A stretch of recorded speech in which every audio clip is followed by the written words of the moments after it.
کہ ان ھذا لساحر علیم، یہ تو جادوگر ہے اور جاننے والا جادوگر، بہت اچھا جادو آتا ہے اس کو. فَلَنَأْتِيَنَّكَ بِسِحْرٍ مِثْلِهِ، اے موسیٰ ہم بھی ایسا ہی جادو لے کر آئیں گے اور ہم تجھ سے مقابلہ کریں گے جادو میں. دیکھو اللہ تعالیٰ کی ایک عادت کیا ہے کہ اللہ رب العزت جس پیغمبر کو جس قوم میں بھیجتے ہیں نا، اسے معجزے اسی حساب سے دیتے ہیں، کیونکہ وہ لوگ اس چیز کی حقیقت کو سمجھتے ہیں. مثلا حضرت عیسیٰ علیہ السلام کے دور میں میڈیکل سائنس نے کافی ترقی کی تھی، جس کو حکمت کہا جاتا ہے نا. حکیم بہت مشہور تھے، بڑے بڑے حکیم جو ہے نا اسی دور کے گزرے ہیں، جن کے نام آج لیے جاتے ہیں کتابوں میں. تو حکیموں نے بڑی بڑی دوائیں ایجاد کر لی تھیں جڑی بوٹیوں پہ تحقیق کر کے. تو حکیم لوگ یہ مانتے تھے کہ ہم نے اتنی ترقی کی ہے مگر کوڑ کی بیماری کا اب تک علاج دریافت نہیں ہو سکا. اس زمانے کے، اب تو ہو گیا ہوگا، لیکن اس زمانے میں کوڑ کی بیماری کا علاج دریافت نہیں ہوا تھا. اسی طرح جو نابینا ہو جائے اس کی شفا کے لیے بھی دوائیں تھیں، لیکن جو پیدائشی نابینا ہو اس کے وہ مانتے تھے کہ اس کا علاج ممکن نہیں ہے. نظر چلی گئی بعد میں، اس میں تو کچھ علاج کر دیتے تھے، کچھ نہیں کرتے تھے، لیکن جو پیدائشی نابینا ہے تو اس وقت کے تمام حکیموں کا، طبیبوں کا اتفاق تھا کہ پیدائشی نابینا کی بینائی واپس نہیں لا سکتا. جس کو برس کی بیماری ہو، سفید داغ جو جسم پہ لگ جاتے ہیں نا، چت کبرا بن جاتا ہے انسان، تو اس زمانے میں حکیموں کا اتفاق تھا کہ یہ بھی اسباب کی دنیا میں اس کا علاج ممکن، بولو بھائی، نہیں. اسی طرح جو اور اس طرح کی بہت ساری بیماریاں تھیں، اور اس پر سب کا اتفاق تھا کہ جب تک انسان مریض ہو اسے شفا تو دی جا سکتی ہے، روح نکل گئی تو مردے کو زندہ، یعنی یہ تو ممکن ہی نہیں ہے، یہ کسی طبیب اور حکیم کے بس میں نہیں ہے. اور وہ یہ بھی جانتے تھے کہ مرے ہوئے میں جان ڈالنا، یعنی مرے ہوئے کو زندہ کرنا، چاہے انسان ہو، اسی طرح پرندہ مرا ہوا نہیں بلکہ اس کا پتلا بنا کے اس میں اس کو پرندہ بنا کے اڑا دینا، یہ بھی کسی کے بس میں نہیں ہے. اور بغیر باپ کے پیدا ہو جانا، یہ بھی کسی کے بس میں نہیں ہے. یعنی اس زمانے میں میڈیکل سائنس نے اتنی ترقی کر لی تھی کہ بھئی یہ نہیں ہو سکتا. اللہ تعالیٰ نے حضرت عیسیٰ علیہ السلام کو جو معجزے دیے، ان معجزوں نے یہ بتا دیا کہ میں اللہ کا نبی ہوں، کیونکہ اسباب کی دنیا میں یہ کام ممکن نہیں ہے، تو یہ میرے ہاتھ پہ اللہ کر رہا ہے. اگر میں غلط ہوتا تو اللہ میرے ہاتھ پہ ایسی چیزوں کو ظاہر کیوں کرتا؟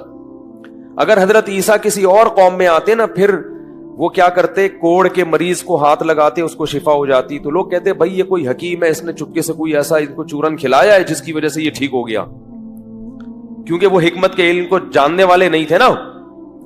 بھائی جس چیز کا علم آپ کے پاس نہیں ہے اس میں آپ کو بیوقوف بنانا آسان ہے. تو یہ کہہ سکتے تھے کہ بھائی یہ کچھ ایسی چیز کھلا رہے ہیں چپکے سے، یا مردے کو زندہ کر دینا، تو وہ کہہ سکتے تھے بھائی ممکن ہے کوئی ایسی دوا انہوں نے ایجاد کر لی ہو جنگل میں جڑی بوٹیوں پہ تحقیق کر کے کہ وہ چپکے سے کھلاتے ہوں اور وہ بعد میں آ کے ٹھیک ہو جاتا ہو.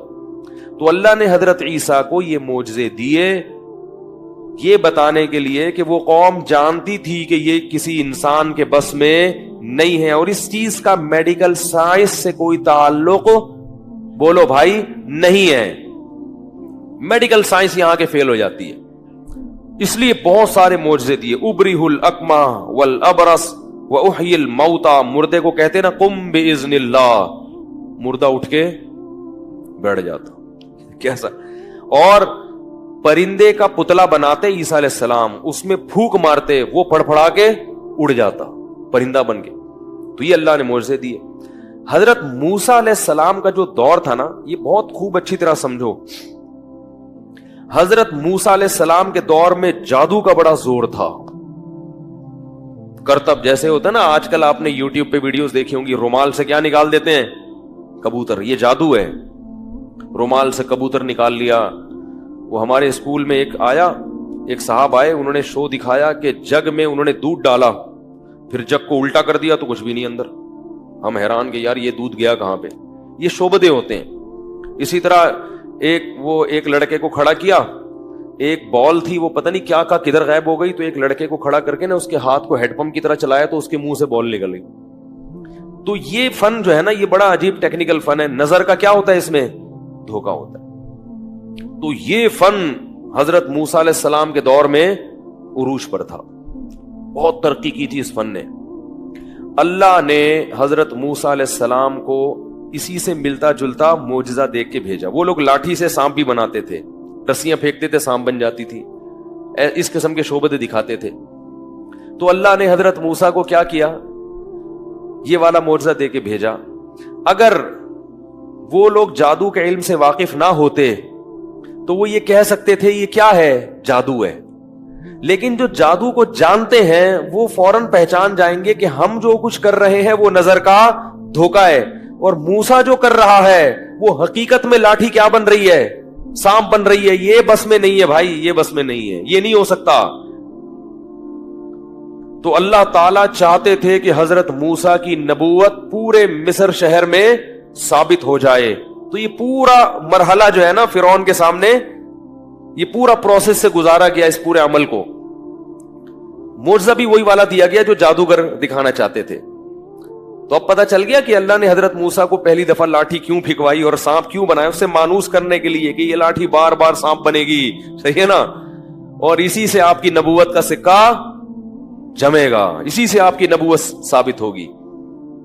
تو کوئی اور قوم ہوتی نا وہ کہتی بھائی ہمیں نہیں سمجھ میں آ رہا, یہ بھی جیسے لوگ رومال سے کبوتر بنا دیتے ہیں تو انہوں نے لاٹھی سے سانپ بنا دیا تو کیا ہے. تبھی فرعون نے پہلے ہی دیکھتے ہی کہہ دیا کہ یہ تو جادو ہے, تو ہم دن رات دیکھتے رہتے ہیں, کوئی رومال سے کبوتر بناتا ہے, کوئی بدنی کیا کرتا ہے, کوئی کیا کرتا ہے, تو انہوں نے لاٹھی سے کیا بنا دیا, سانپ.